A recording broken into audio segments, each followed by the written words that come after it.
No início, só havia escuridão, e então, bang! Tudo se estilhaçou em fragmentos que se espalharam pelo espaço e pelo tempo sem fim. Veja o que vai além da imaginação, além dos limites da existência, em um lugar que chamamos de universo.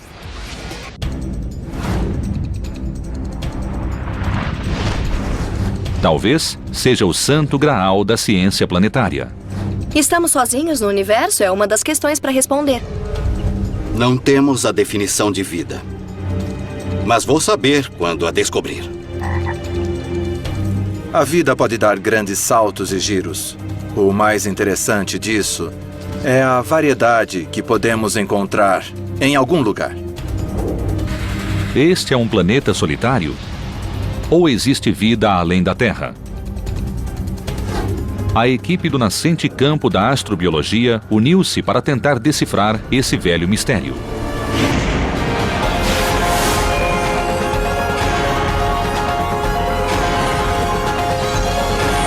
O Universo, Astrobiologia. Vida. Será rara em nosso universo? Ou o espaço seria um zoo galáctico fervilhante de criaturas?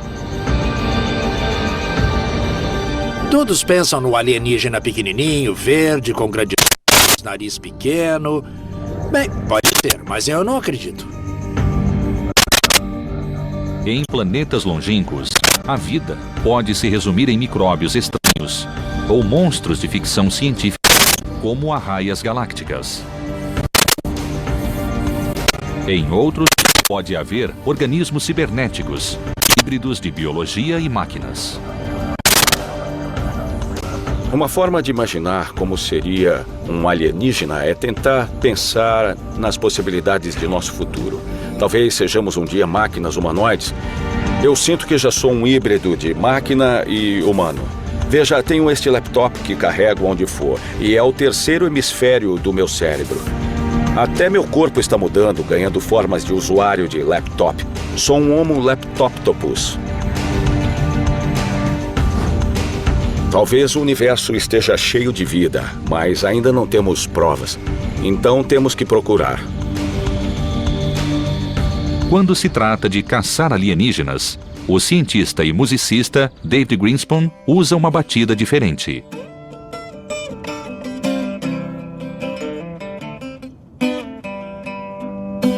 Sempre penso na vida extraterrestre. E se eles teriam música ou coisa parecida? A música é fundamentalmente ondas e ritmos.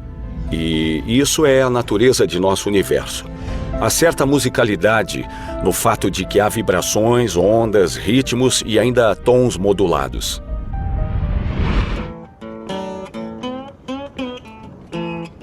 Então imagino, essa é a minha fantasia. Alguma analogia com a música projetada no futuro quando misturaremos nossa cultura com a cultura alienígena.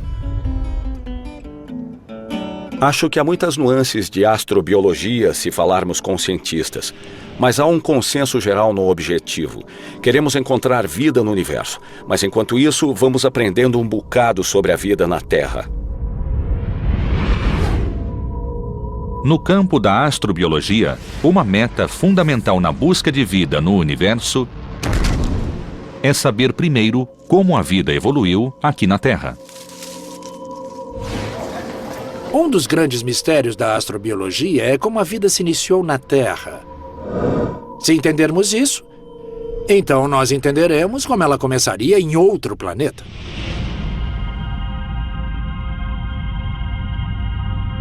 A Terra orbita no que se chama de zona habitável, uma região no espaço cujas condições são favoráveis a formas de vida como as que temos em nosso planeta.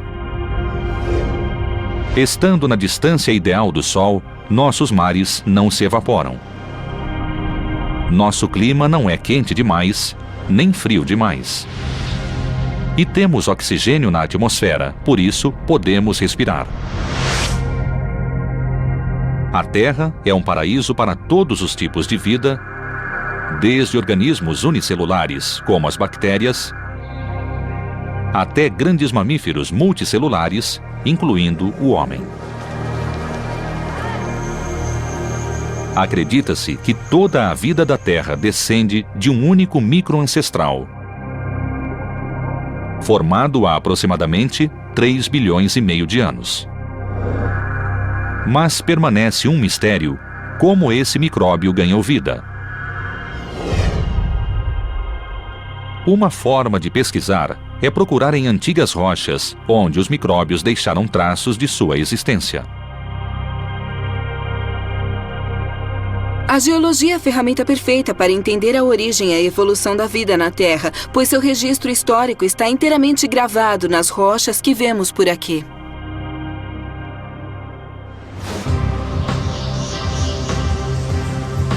A geóloga Abigail L. Wood, em busca das origens da Terra, não precisou sair do próprio país em que mora. A região de Pilbara, no oeste da Austrália, tem algumas das pedras mais antigas do mundo, de quase 3 bilhões e meio de anos. Pilbara contém rochas da era Arqueana, que sobreviveram até hoje na Terra. Contém vários fragmentos que guardam possíveis indícios de vida. A Terra apareceu há coisa de 4,6 bilhões de anos. Mas a maior parte da superfície original foi apagada por tectonismos e erosões. A crosta muito espessa de Pilbara, porém, resistiu aos processos geológicos destrutivos. Pilbara não foi afetada pela tectônica de placas. As características originais estão prontas para nós examinarmos. Há rochas sedimentares da mesma idade, quase 3 bilhões e meio de anos na África do Sul. Até o momento, em Pilbara, temos um registro maior de fósseis.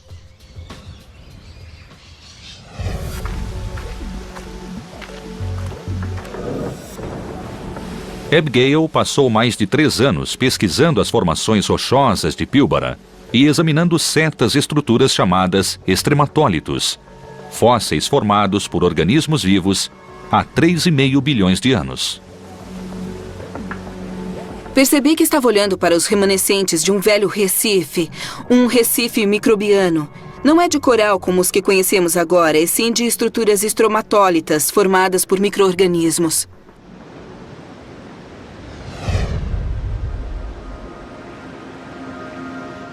Estromatólitos são estruturas rochosas do fundo do mar, onde camadas de sedimentos assumem formatos de cones, domos e outros, após muito tempo, com a ajuda de pequenos organismos. O estromatólito não é vivo, mas uma estrutura feita por organismos. Quando encontramos um em fósseis, é como achar as pegadas de micro-organismos muito antigos. Mas os micróbios quase nunca estão preservados como fósseis dentro dos estromatólitos. Por isso, é extremamente difícil saber se um estromatólito poderia ser uma prova de vida. Mas, neste caso, Abigail descobriu que os estromatólitos de Pilbara são realmente biológicos. Ela talvez tenha encontrado a mais antiga prova de vida em nosso planeta. Os estromatólitos são a mais velha e convincente prova da vida na Terra.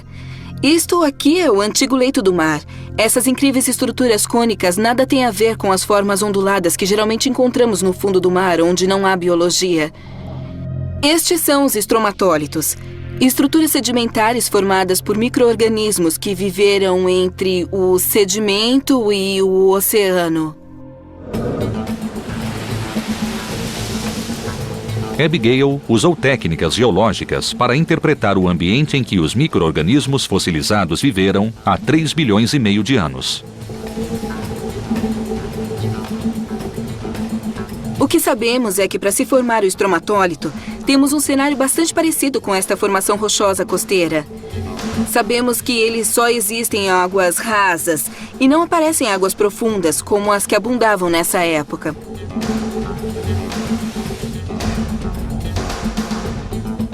Esse ecossistema fossilizado oferece-nos um vislumbre do passado e do que talvez sejam os restos dos ancestrais do homem. Com a evolução da astrobiologia e novas técnicas para interpretar indícios da vida, podemos dizer que a vida deve ter chegado à Terra pelo menos há 3,4 bilhões de anos. Mas poderia ter existido vida antes disso na Terra? O mais antigo indício de vida não é indício da vida mais antiga. Não temos registro geológico dos primeiros 500 milhões de anos da história. Há uma grande lacuna aí. O que não está registrado no fóssil é como a vida se formou pela primeira vez.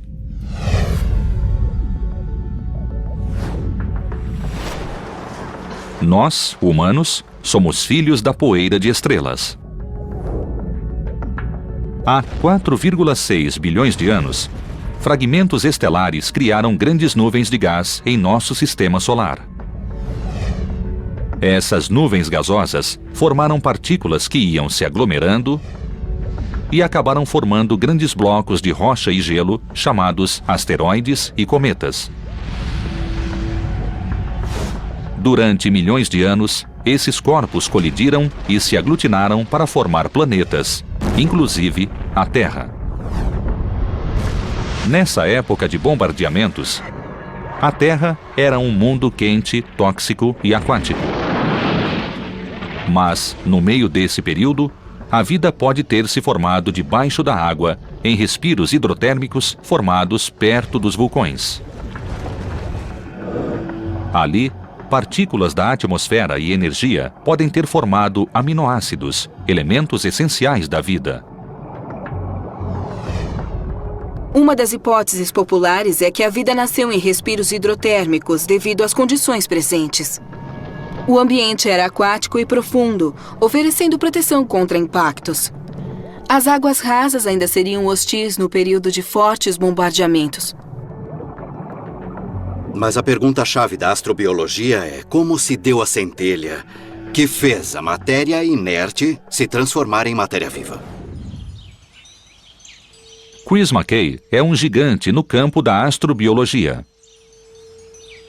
Esse cientista da NASA passou mais de 25 anos tentando decifrar a origem da vida na Terra e no próprio universo. Há muitas teorias de que tudo o que é necessário para a vida foi criado aqui na Terra.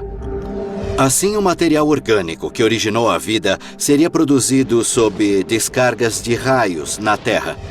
Outra teoria é que o material que originou a vida foi criado na Terra, mas viajando. Cometas, por exemplo, seriam uma fonte deles, meteoritos de Marte e asteroides cadentes também teriam sido fontes. A matéria em si foi importada, mas a vida cresceu aqui. Mas outra teoria sugere que não só a matéria chegou aqui, mas a própria vida pode ter vindo do espaço. Não sabemos qual alternativa é a verdadeira. Toda a vida da Terra é construída com blocos essenciais que incluem carbono, hidrogênio, oxigênio e nitrogênio, e mais 2 dúzias de ingredientes. Mas o que é realmente fundamental parece ser água e carbono. O modelo biológico de água e carbono é o melhor que conhecemos, parece o melhor meio para haver vida. Os cientistas acreditam que a melhor chance de encontrar vida extraterrestre é procurar traços de carbono e água nos planetas de nosso sistema solar. Mercúrio e Vênus estão próximos demais do Sol para ter água ou atmosferas semelhantes à nossa. Mas e Marte, o quarto planeta do Sol? Estudar o mais antigo indício da vida na Terra é relevante na busca de vida em Marte. Temos indícios de que no passado Marte teria sido mais hospitaleiro, úmido, quente e tinha atmosfera. Hoje, Marte parece um deserto de pó vermelho. A atmosfera é tão rarefeita que a água congelaria e evaporaria ao mesmo tempo na superfície. Mas a topografia revela calotas polares de gelo, bem como canais e vulcões, incluindo o Monte Olimpo, o maior do sistema solar. Será que ainda há água sob a superfície marciana, onde a temperatura é mais alta? Universo, astrobiologia. Os cientistas acreditam que a melhor chance de encontrar vida além da Terra está em um de nossos vizinhos do Sistema Solar. Marte, o quarto planeta do Sol, pode ter água sob a superfície. Um bom sinal de vida.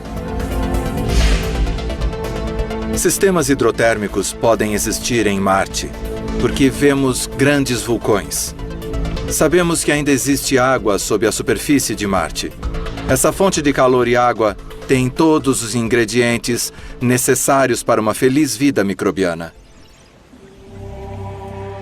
Para melhor entender a geologia de Marte, o astrobiólogo Adrian Brown anda investigando os pontos quentes da Terra, especialmente no Parque Vulcânico Lassen, no norte da Califórnia. A razão de eu escolher o Parque Vulcânico Lassen são os pontos hidrotérmicos, onde encontramos minerais que não se formam em nenhum outro lugar, só aqui. São minerais ricos em sulfato que existem nas vertentes das colinas e que acreditamos serem análogas às de Marte. O fato de estarem ainda ativos significa que podemos ter uma ideia de como são amigos da vida. Essas fontes hidrotérmicas são formadas perto de vulcões. No fundo da Terra, o calor das câmaras de magma empurra a água quente e minerais nela dissolvidos através de fendas e fissuras da Terra. E tudo isso irrompe com força na superfície. A fonte fica cercada de um tesouro de minerais perfeito e adequado para um banquete microbiano. A fonte hidrotérmica que está atrás de mim seria o lugar perfeito para aterrissar em Marte. Esse ponto seria perfeito para a existência de vida, perfeito talvez até para formar as origens da vida. Esta área onde a água foi forçada para cima, carregando um manancial de energia mineral para a superfície, espalha-se em toda a volta da fonte e alimenta os micróbios, fornecendo-lhes a energia da vida. Para Chris, se Marte ainda é vulcanicamente ativo, áreas hidrotérmicas como esta também existirão. Podem ser pontos onde se originou a vida ou ainda existe, mas abaixo da superfície. Marte é o planeta vermelho que vemos ao telescópio. Mas sob a fina camada de poeira, existe uma quantidade de minerais ricos em sulfato que muitos cientistas acreditam terem sido formados hidrotermicamente, e vemos minerais semelhantes nas pedras dos montes que nos cercam aqui em Lassen. Em 2006, a sonda da NASA de reconhecimento de Marte chegou ao planeta vermelho. É equipada com um espectrômetro compacto de reconhecimento por imagem, mais conhecido por CRISM, que de certo vai revolucionar nossa visão de Marte.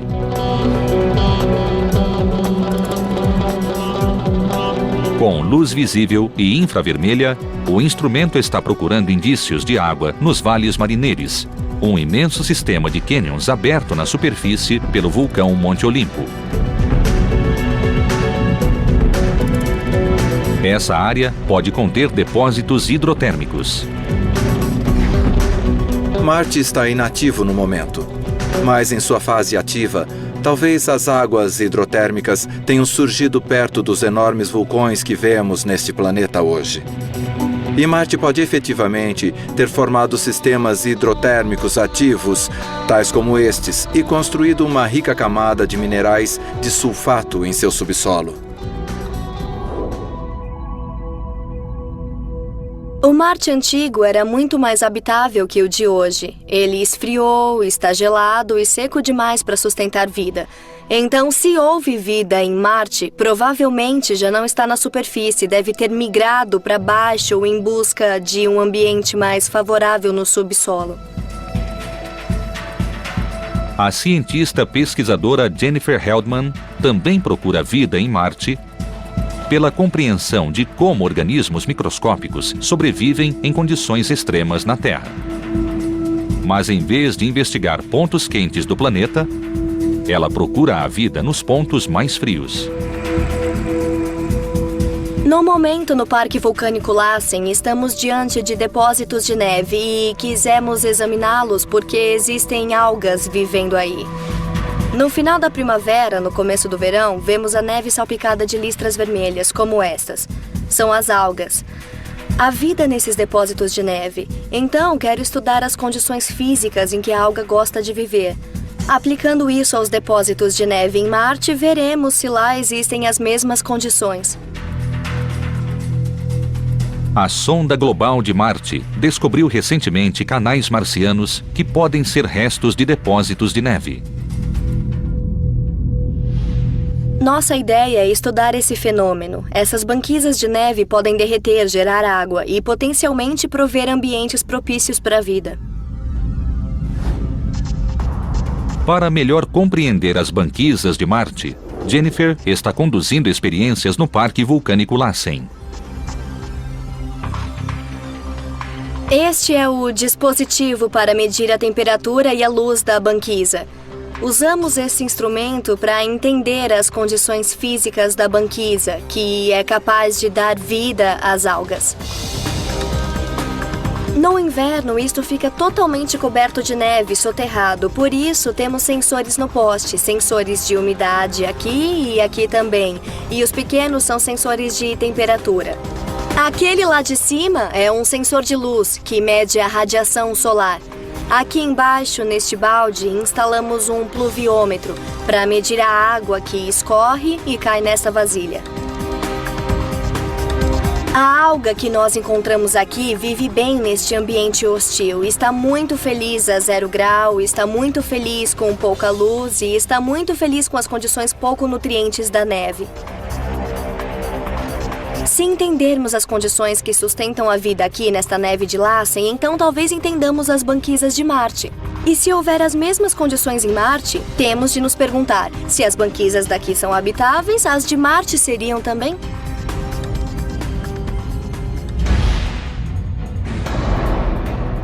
Além dos conhecidos canais de Marte, 2 imensas regiões polares também podem abrigar alguma vida em Marte. Em 4 de agosto de 2007, a NASA lançou a nave de pouso Fênix. Quando ela chegar ao planeta vermelho, no início de junho, irá sondar os polos gelados. A bordo da nave, braços robóticos e pás começarão a escavar as camadas de gelo em busca de compostos orgânicos, os chamados tijolinhos da vida. Eles vão pousar nos polos de Marte, cavar o gelo mais antigo e trazer organismos que estão mortos, encapsulados por radiação. Mas talvez estudando sua bioquímica, remendar ou corrigir alguns e ressuscitá-los. Mas, mesmo que haja água em Marte, poderia ela sustentar a vida de animais maiores? Universo, astrobiologia. Em sua busca de vida no sistema solar, os cientistas focalizam a presença de água e carbono. São os ingredientes essenciais da vida na Terra. Mas haveria outros indicadores? Alguns acreditam que a tectônica de placa é necessária para promover a biodiversidade e agir como defesa contra a extinção em massa. Na Terra, a elevação de placas criou os continentes. Sem massas de terra, o planeta permaneceria aquático e muitas espécies, incluindo a humana, de certo não evoluiriam. Por que a tectônica de placa existe no mundo e não em outros planetas, como Marte? Bom, Marte é menor que a Terra. Seu interior esfriou mais depressa e antes que a tectônica de placa pudesse surgir em Marte. Felizmente, nós temos tectônica de placa na Terra e ela é nosso grande sistema reciclável. Recicla materiais, a atmosfera e o subsolo. Marte nunca teve isso. A tectônica de placa mantém moderada a temperatura da Terra, reciclando os elementos para uniformizar o volume de dióxido de carbono da atmosfera. Sem a tectônica de placa, Marte não tinha resistência da Terra. Desenvolveu condições habitáveis e talvez até vida multicelular, mas depois pereceu sem a flexibilidade que a tectônica de placa dá à Terra. A tectônica de placa talvez seja indicador de vida na Terra. Mas os indícios sugerem que talvez exista outro tipo de vida em uma lua que pertence ao Senhor dos Anéis. Em 2004, a missão Cassini da NASA fez levantamentos em torno do imenso planeta de gases que é Saturno. Um ano depois, a nave largou a sonda Huygens na superfície da maior lua de Saturno, a Titã. As imagens revelaram que Titã possuía características semelhantes às da Terra, como ciclos climáticos e vulcanismo. A lua Titã de Saturno é um lugar complicado com chuvas, rios, estações e meteorologia complexa e uma química interessante. Claro, não serve para nossa vida, mas há fluxos de energia e compostos inorgânicos. Talvez abrigue outro tipo de vida. As imagens de radar revelaram a presença de lagos líquidos em Titã. Embora sejam uma combinação de etano e metano, talvez sejam reminiscências de como era a Terra há 4 bilhões de anos. Titã, a lua de Saturno, é um lugar frio, literalmente. Tão frio que não existe água, só gelo. E ele é duro como rocha, mas há outros líquidos, o metano e o etano liquefeitos. Então talvez haja vida, talvez a vida não exija água e possa se desenvolver em outros líquidos, como o metano.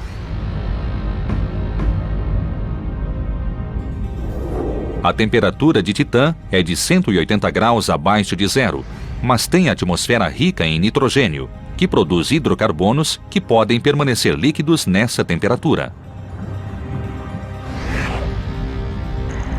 Então é possível que Titã seja o lar de um novo tipo dos chamados extremófilos, organismos que vivem em condições extremas. No caso de Titã, talvez sejam psicrófilos, isto é, bactérias que proliferam em temperaturas frígidas e usam metano para produzir energia. Chris McKay observou psicrófilos em lagos congelados da Antártica. Alguns organismos vivem no fundo dessas águas, onde sua atividade biológica criou uma zona desprovida de oxigênio e rica em moléculas orgânicas, como o metano. Um ponto interessante de ecossistemas na Antártica são os lagos congelados, cuja capa é resistente e chega a 3 metros de gelo. Sob essa capa temos água. Havendo H2O, não admira que haja algas e bactérias vivendo nessa água. Tal como na Antártica, os lagos de Titã talvez contenham extremófilos que sabem como viver no metano. E Titã talvez não seja a única lua passível de abrigar vida. Em 2003, a sonda espacial Galileu tirou fotos da lua de Júpiter, chamada Europa. Os indícios examinados sugerem que existe água sob a crosta gelada. Os cientistas acreditam que Europa tem um oceano de 80 quilômetros de profundidade. Há sinais de atividade vulcânica.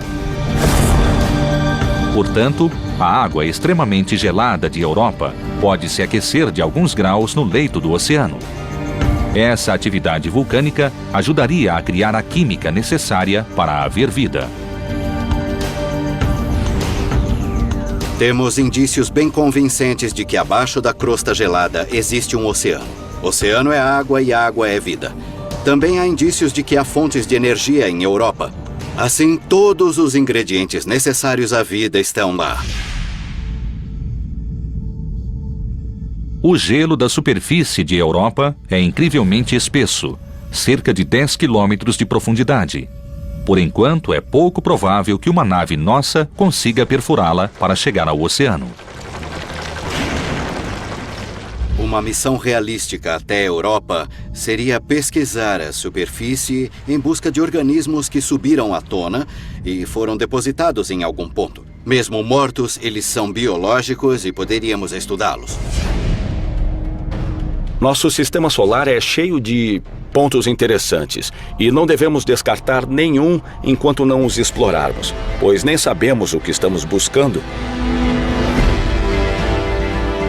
Armados de alta tecnologia, os astrobiólogos ampliaram a busca de vida extraterrestre. A próxima fronteira inclui nada menos que a Via Láctea e vai além. O universo astrobiologia. A astrobiologia vai empurrando os limites da ciência moderna. Agora, existem instrumentos sofisticados para localizar exoplanetas, ou seja, planetas que estão fora do sistema solar.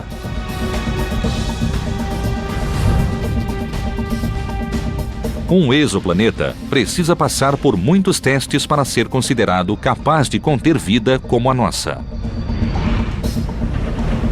Mais importante, precisa estar em uma zona habitável com uma estrela central, como o Sol, para conter água abundante. O Sol é perfeito, não é quente demais e nem frio. Estamos nessa perfeita faixa para a vida poder evoluir.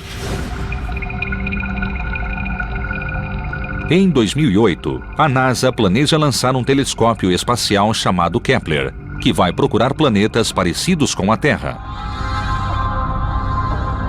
Os instrumentos serão capazes de detectar exoplanetas, medindo as variações da luz da estrela, no momento em que o planeta passa entre ela e a espaçonave. Jeff Marcy é um dos peritos em planetas. Estimamos que haja cerca de 50 bilhões, talvez 60 bilhões de planetas semelhantes à Terra só na nossa Via Láctea.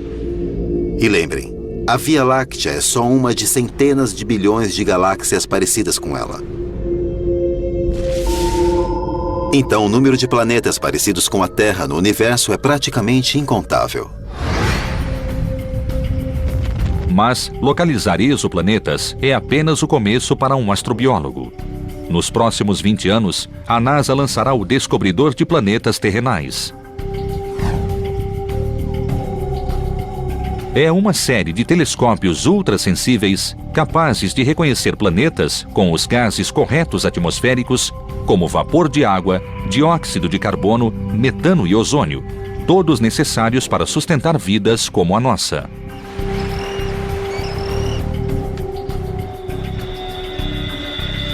Com esse quadro, podemos captar a luz desse planeta e abrir seu espectro, azul, verde, amarelo, vermelho, até o infravermelho, e analisar essa luz para a composição química, talvez para a composição biológica daquele planeta. E talvez encontremos sinais de vida sob várias formas. Por exemplo, oxigênio.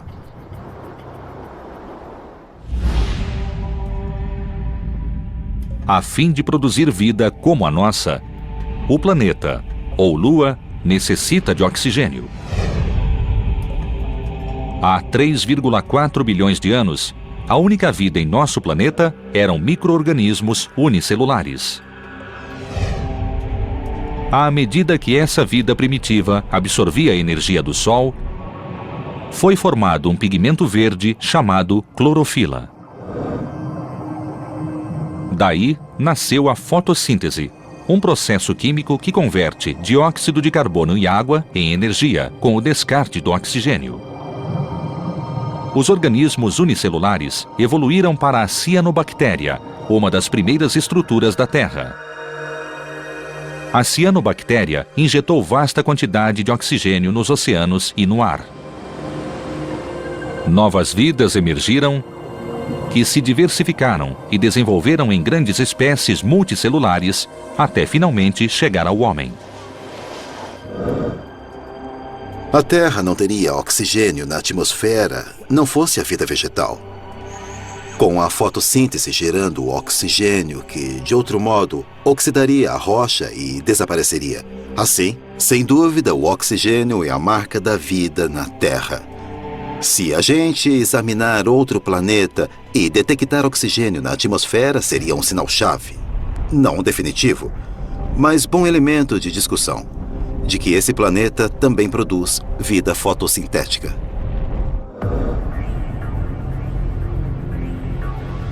No Centro Ames da NASA, a astroquímica Lee Bibaud está cultivando ecossistemas de oxigênio em uma grande estufa. Em todas elas? São grupos microbianos, complexas comunidades de micróbios muito encontráveis em superfícies de terra e sedimentos, em águas muito salinas e praias carbonáceas. Esses grupos são ecossistemas conhecidos como os mais antigos da Terra. Bibaud quer saber se esses micróbios podem existir em outros planetas, produzindo oxigênio e permitindo que a vida evolua. Sabemos que, com a produção de oxigênio através da fotossíntese, esses ecossistemas microbianos, e em particular as cianobactérias, começaram a mudar nossa atmosfera. Queremos saber como foi a transição, como os micróbios se adaptaram, se espalharam e se diversificaram, criando nichos em nosso planeta. Será uma ajuda importante para decidir o que procurar em outros lugares, como Marte e outros corpos celestes.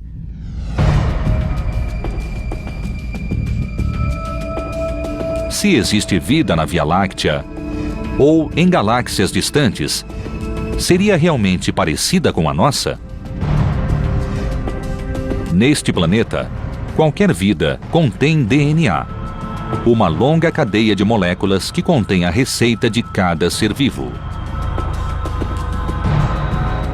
É ele que permite à vida se duplicar e se ramificar, criando a chamada árvore da vida. Mas haveria alternativas? Talvez a vida em outro mundo tenha carbono e água como base, mas sem o DNA. Talvez use diferentes tipos de moléculas para guardar informações. A ideia é empolgante. Mas poderia existir vida que não exigisse DNA, carbono ou água? Talvez nosso planeta seja primitivo comparado aos demais. Pode haver planetas adaptados para uma vida muito mais avançada. Muitos dos nossos colegas pesquisadores procuram uma vida que eu chamo, de modo pouco simpático, de imbecil. Procuram micróbios, mas deve existir coisa maior. Alguns astrobiólogos querem contatos imediatos com algo maior que um micróbio. Eles procuram vida inteligente, talvez mais inteligente do que a nossa.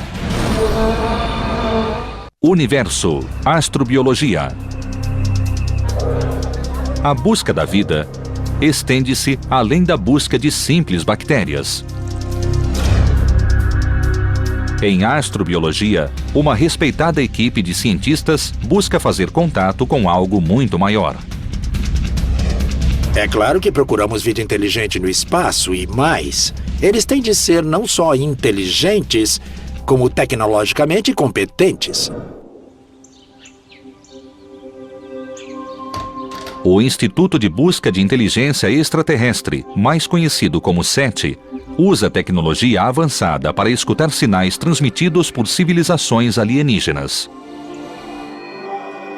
A ideia é que, se os humanos precisam se comunicar, talvez as nações extraterrestres também queiram se comunicar.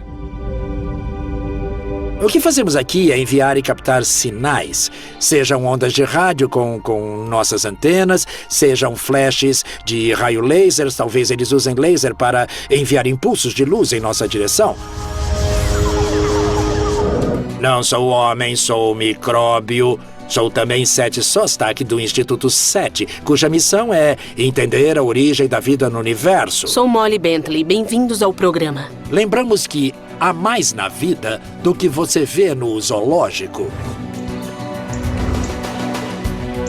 No SETI, o astrônomo Seth Shostak mantém um programa de rádio transmitido por iPod. Onde conversamos com micróbios. Muitos coabitam com você. E você está ouvindo um micróbio. Seth transmite ao vivo notícias informativas ligadas à ciência para os terráqueos, bem como outras civilizações avançadas que consigam ouvi-lo. Cynthia Phillips, obrigado por vir. Gostamos muito de ondas de rádio e iniciamos um programa semanal que sempre transmitimos. Muita gente se interessa pelo SETI, porque o mundo se interessa por alienígenas, tal como se interessa por dinossauros. A curiosidade é grande. Então, aproveitamos esse interesse geral no que fazemos e damos informações sobre assuntos mais amplos de ciência e tecnologia.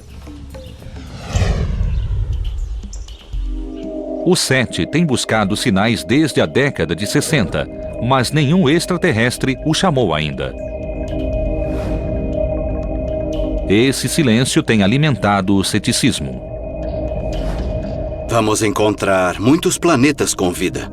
Creio que a inteligência será mais rara. E não seria uma inteligência igual à nossa, a dos humanos. Isso será raro. Mas é claro que é só uma intuição. Eles não podem chegar aqui mais depressa que a luz. A física não permite isso. Quer dizer, nós vimos irradiando há 60 anos. Eles não podem chegar logo se vivem a 30 anos-luz da Terra. Bom, o número de planetas a 30 anos-luz é bem pequeno. Nosso universo tem mais de 12 bilhões de anos. O planeta Terra só apareceu há cerca de 4,5 bilhões de anos. Portanto, há planetas milhões ou bilhões de anos mais velhos que nós. Então, se houver vida além da Via Láctea, potencialmente será milhões ou bilhões de anos mais avançada do que a nossa. Espécies verdadeiramente inteligentes, se existirem, com certeza nos olhariam como nós olhamos para formigas ou bactérias, como exemplo primitivo de vida. Qualquer ser que conheçamos será muito mais avançado do que nós, pelo menos muito mais velho do que nós, porque tem civilização muito mais antiga que a nossa. Se houver civilizações inteligentes além da Terra, como seriam elas? Se houver inteligência no espaço, ela já saiu da inteligência biológica. Será uma inteligência de máquina. Uma inteligência pensante que representa 1 milhão de anos de evolução além de nós, que sabe como tudo se constrói, deve ser uma coisa assustadoramente inteligente. Não há uma razão lógica para não haver máquinas de outros mundos explorando o nosso planeta, vindo para nosso espaço. Talvez até tentando interagir conosco de algum modo.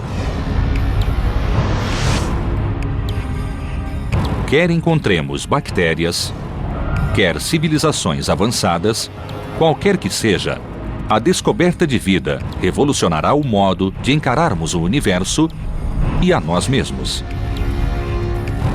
Até lá, continuará sendo um dos maiores mistérios sem solução de todos os tempos.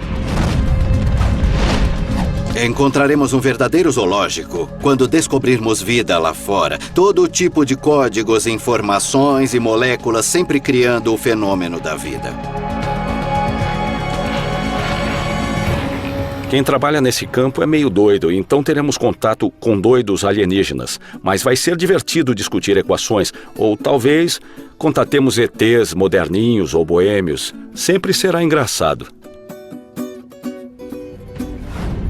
A você, que ainda não conhecemos, obrigado por falar comigo. Sou Seth Shostak, do Instituto SETI, onde sempre escutamos e de vez em quando transmitimos.